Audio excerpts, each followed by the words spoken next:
নমস্কার বন্ধুরা, সুমনা কুকিংয়ে সবাইকে স্বাগত জানিয়ে আমি আর একটা নতুন রেসিপি শুরু করছি। আজকে আমি বানাবো গাজরের হালুয়া। তো গাজরের হালুয়া বানানোর জন্য আমি এখানে গাজর নিয়ে নিয়েছি।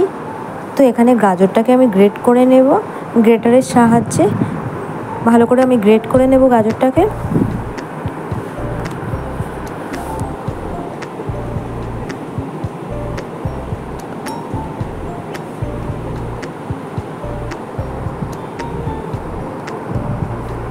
তো গাজরগুলো আমি এখানে গ্রেট করে নিয়েছি।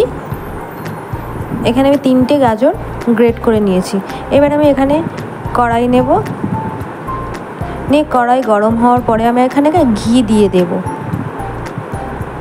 আপনারা চাইলে রিফাইন তেলও ব্যবহার ভাজতে পারেন, তো ঘি দিলে টেস্টটা বেশি আসে। তো আমি ভালো করে এখানে ভেজে নেব গাজরটাকে। আর এখানে আমি 500 গ্রাম মতো দুধ নিয়েছি, নিয়ে এলাচ দিয়ে ভালো করে ফুটিয়ে নেব। তো গাজরটাকে ভালো করে ভেজে নেব। ভেজে নেওয়ার পরে এখানে গরম দুধটা গাজরের মধ্যে দিয়ে দেব। তো দিয়ে ভালো করে নাড়াচাড়া করে দিয়ে দেব। আর যখন ফুটতে থাকবে তখন আমি কাজু কিশমিশ এগুলোকে আমি দিয়ে দেব। তো আমি যখন গাজরটা একটু সিদ্ধ হয়ে আসবে আমি এখানে পরিমাণ মতো চিনিও অ্যাড করে দিয়েছি। তো এখানে ভালো ফুটতে শুরু করে দিয়েছে।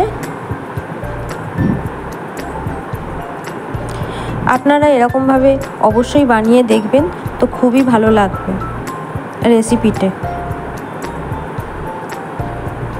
তো আমার মোটামুটি তৈরি হয়ে এসছে। আমি ওভেনটাকে বন্ধ করে দিয়েছি। দেখতেই পাচ্ছেন কতটা সুন্দর দেখতে হয়েছে। তো ভিডিওটি অবশ্যই ভালো লাগলে লাইক কমেন্ট আর শেয়ার করবেন। আর এরকমভাবে অবশ্যই আপনারা বানিয়ে দেখতেই পারেন। তো আজকেকার মতো টাটা।